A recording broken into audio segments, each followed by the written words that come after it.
এগুলো বছর ধরে তো আমরাই পরমার জন্মদিন পালন করেছি। ঠিক, তাই আমাদের পাওয়ার একটা চান্স আছে।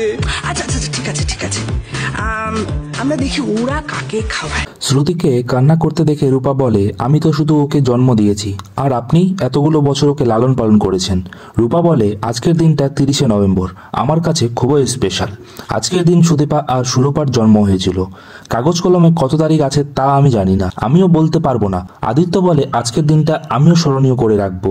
সুদীপা বলে, শুনেছ পরমা, তোমার আর আমার আজকের জন্মদিন। অব্রকে অভি বলে, একটা জিনিস ভেবে দেখেছিস, তোরা দুজন ভাই, আবার বৌদিরাও দুই বোন। অন্যদিকে গিয়ে অব্র বলে, এ ভাই, এদের দুজনের মধ্যে কে বড় আর কে ছোট? রূপা বলে, ওরা মাত্র 1.5 মিনিটের ছোট বড়, সুদীপা ছোট।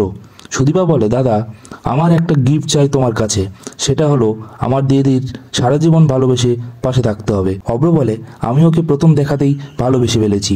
গায়ত্রী বলে, আমার তরফ থেকে আজ এ বাড়িতে বড় পার্টি হবে।